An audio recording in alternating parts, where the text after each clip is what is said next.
So you are Meera Yes, Mohandas. sir. You are joining today. If you allow me, sir. Welcome to Special Investigation Unit. Thank you sir. IAS ಸಿಕ್ಕಿದ್ರು ಕೂಡ ಯಾಕೆ IPS ತಗೊಂಡ್ರಿ? ಅಪ್ಪನೂ police ಆಗಿದ್ರು, ಹಾಗಾಗಿ ಚಿಕ್ಕ ವಯಸ್ಸಿಂದಾನೇ uniform ಅಂದ್ರೆ ಇಷ್ಟ.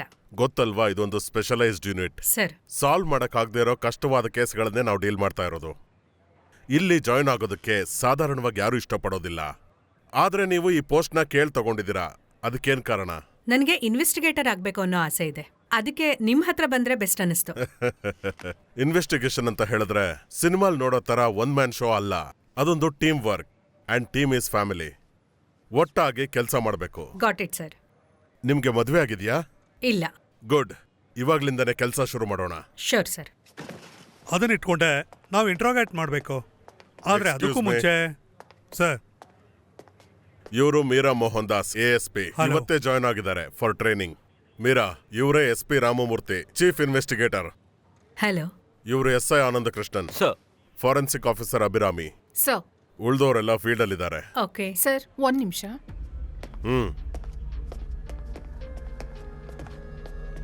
ಇದು ಆಳ್ವ ಮರ್ಡರ್ ಕೇಸ್ ವಿಷಯ. ಬುಲೆಟ್ ಮಾರ್ಕ್ಸ್ ಕಂಪೇರ್ ಮಾಡಿ ನೋಡಿದ್ವಿ.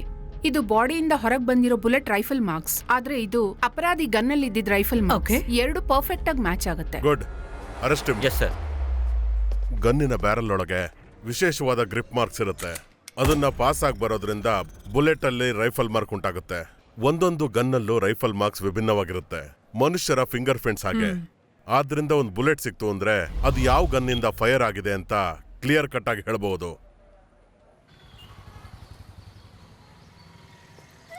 ರಾತ್ರಿ ಫ್ರೆಂಡ್ಸ್ ಮನೆಗೆ ಡಿನ್ನರ್ಗೆ ಹೋಗ್ಬೇಕು, ಬೇಗ ಬನ್ನಿ. ಅಪ್ಪ ಅಮ್ಮನೂ ಬರ್ತಾರಂತೆ. ಸರಿ ಸರಿ, ಮರಿಬೇಡಿ. ಇಲ್ಲ ಬರ್ತೀನಿ.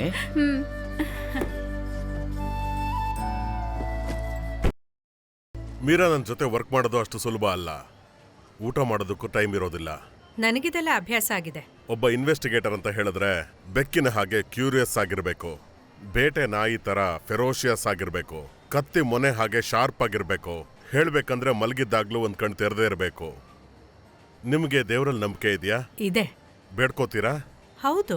ಏನ್ ಬೇಡ್ಕೋತೀರಾ? ಗಾಡ್ ಮೇಕ್ ಮಿ ಕರೇಜಿಯಸ್ ಅಂತ. ಪೊಲೀಸರಿಗೆ ಬೇಕಿರೋಂತ ಬೇಡ್ಕೆನೆ. ಹಾಗಂತ ಸುಮ್ನೆ ಎಲ್ಲ ದೇವರು ನಮ್ಮನ್ನ ಕರೇಜಿಯಸ್ ಮಾಡಲ್ಲ.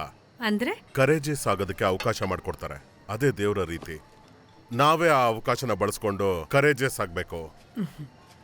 Meera, chilli chicken fried rice. Okay. Get it fast. Sir, ನಿಮ್ದು IAS ಆಗಿದೆ, ಮತ್ತೆ IPS ಯಾಕೆ ಚೂಸ್ ಮಾಡಿದ್ರಿ? ನಮ್ಮ ಅಪ್ಪ ಅಮ್ಮ ತುಂಬಾ ಬಡವರಾಗಿದ್ರು. ಎಲ್ಲ ಕಡೆನೂ ಅನ್ಯಾಯನ ಸಹಿಸ್ಕೊಂಡು ಬದುಕಿದ್ರು. ಅವಾಗ್ಲಿಂದನೂ ನನಗೊಂದು ಆಸೆ, ಪ್ರತಿಯೊಬ್ಬರಿಗೂ ನ್ಯಾಯ ಸಿಗ್ಬೇಕು ಅಂತ.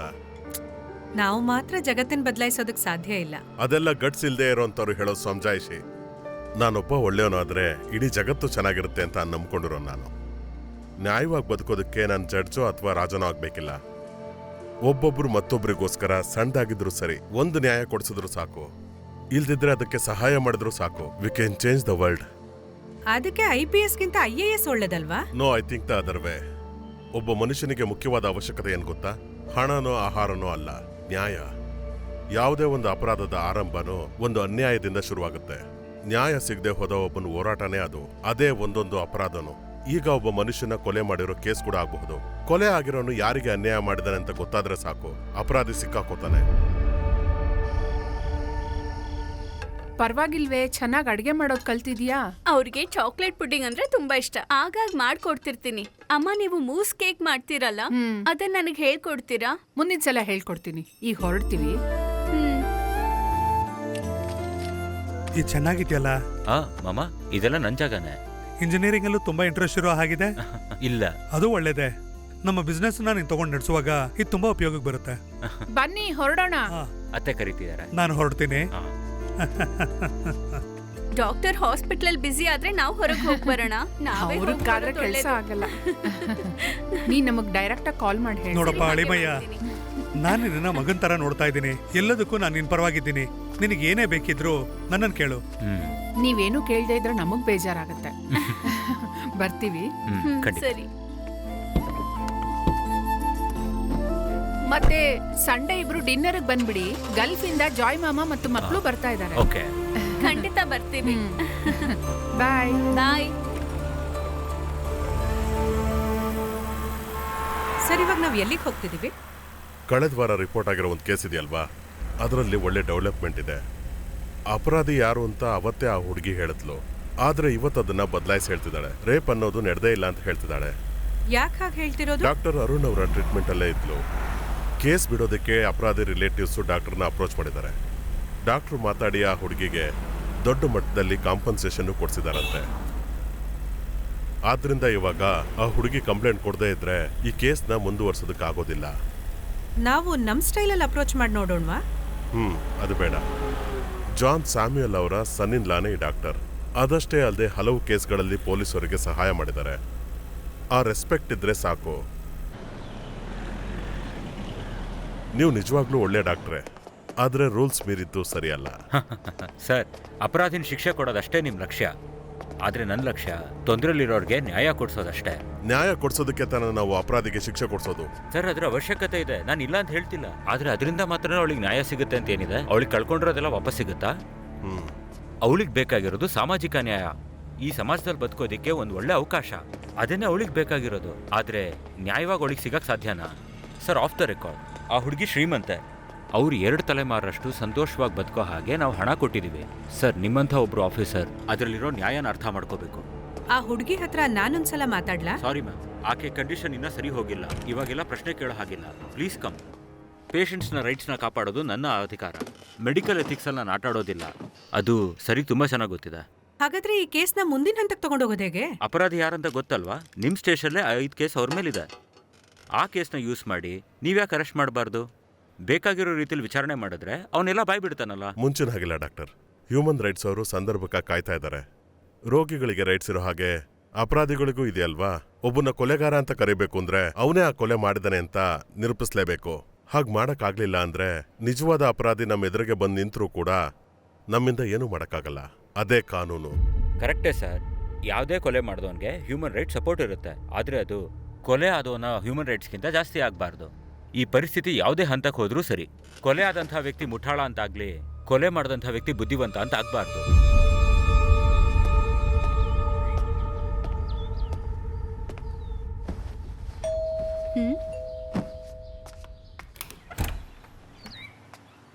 ಯಾರು?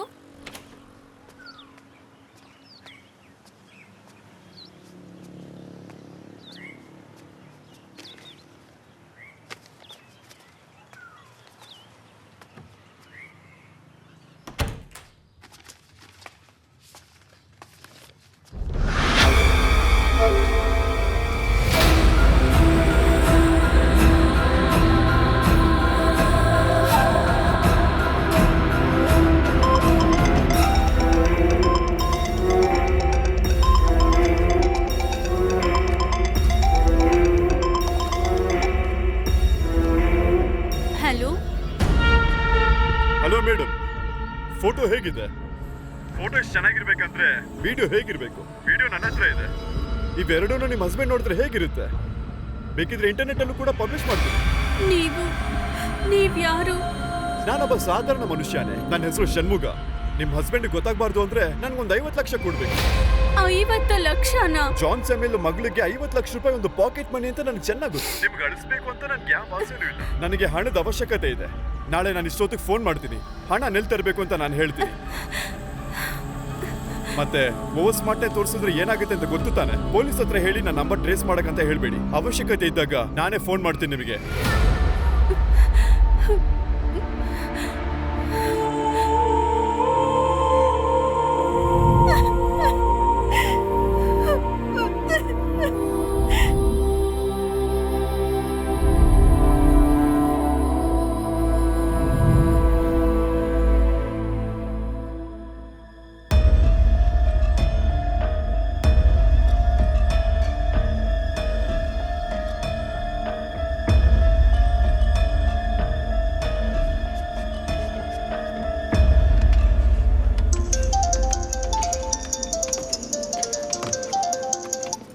Hello, Kiran speaking.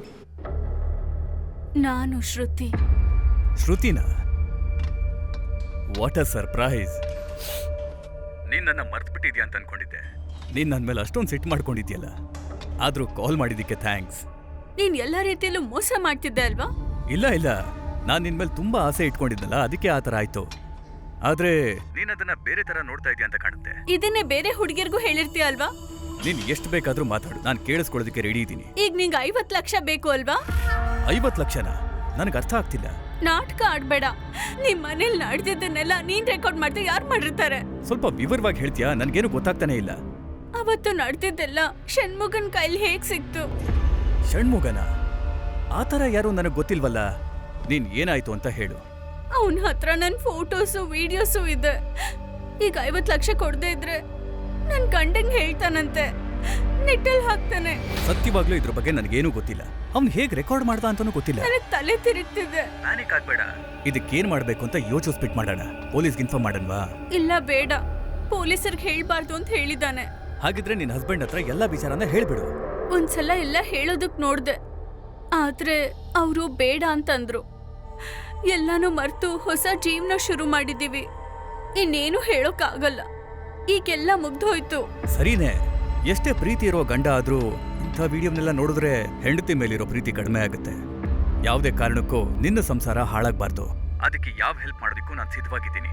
ನಾನ್ ಮಾಡಿರೋಂಥ ತಪ್ಪಿಗೆ ಪ್ರಾಯಶ್ಚಿತ್ತ ಮಾಡ್ಕೊಳ್ಳೋದಕ್ಕೆ ನೀ ನನಗೆ ಅನುಮತಿ ಕೊಡಬೇಕು. ಈಗೇನ್ ಮಾಡೋದು ಅಂತ ನನಗ್ ಗೊತ್ತಾಗ್ತಿಲ್ಲ. ಇಂಥ ಪರಿಸ್ಥಿತಿಗಳಲ್ಲಿ ನಾವು ಪ್ರಾಕ್ಟಿಕಲ್ ಆಗಿ ಯೋಚಿಸ್ಬೇಕಾಗತ್ತೆ. ಅವ್ನು ಹೇಳಿರೋ ಹಾಗೆ ದುಡ್ಡು ಕೊಟ್ಟು ಸೆಟಲ್ ಮಾಡ್ಬೋದಲ್ವಾ? ನನ್ ಹತ್ರ 50 ಲಕ್ಷ ಇಲ್ಲ, ಎಲ್ಲ ಅಪ್ಪನ ಹತ್ರ ಇದೆ. ನಿನ್ ಹತ್ರ ಇವಾಗ ಎಷ್ಟಿದೆ ಹೇಳು? 5 ಲಕ್ಷ ಇದೆ, ಅದು ನನ್ ಕೈಲಿಲ್ಲ, ಬ್ಯಾಂಕ್ ಅಲ್ಲಿದೆ. ನೀನೊಂದ್ ಕೆಲಸ ಮಾಡು, ಬ್ಯಾಂಕಿಂದ 5 ಲಕ್ಷನ ಡ್ರಾ ಮಾಡು. ಆಮೇಲೆ ಮಿಕ್ಕಿದ ಹಣ ಕೊಡೋದಕ್ಕೆ ಒಂದಷ್ಟು ಟೈಮ್ ತಗೊಳ್ಳೋಣ. ಅವನ ಹತ್ರ ನಾನ್ ಮಾತಾಡ್ ನೋಡ್ತೀನಿ. ಅವ್ನ ನಂಬರ್ನ ಕಳಿಸ್ಕೊಡು. ಬೇಡ, ಯಾರಿಗೂ ಹೇಳ್ಬಾರ್ದು ಅಂತ ಹೇಳಿದಾನೆ. ಅದನ್ನೆಲ್ಲ ನಾನ್ ನೋಡ್ಕೋತೀನಿ. ಇಂಥವ್ರನ್ನೆಲ್ಲ ಹೇಗೆ ಹ್ಯಾಂಡಲ್ ಮಾಡ್ಬೇಕು ಅಂತ ಗೊತ್ತಿದೆ. ನೀನ್ ದುಡ್ಡನ್ನ ಡ್ರಾ ಮಾಡಿ ನನಗೆ ಕೊಡು, ಮಿಕ್ಕಿದೆಲ್ಲ ನಾನ್ ನೋಡ್ಕೋತೀನಿ.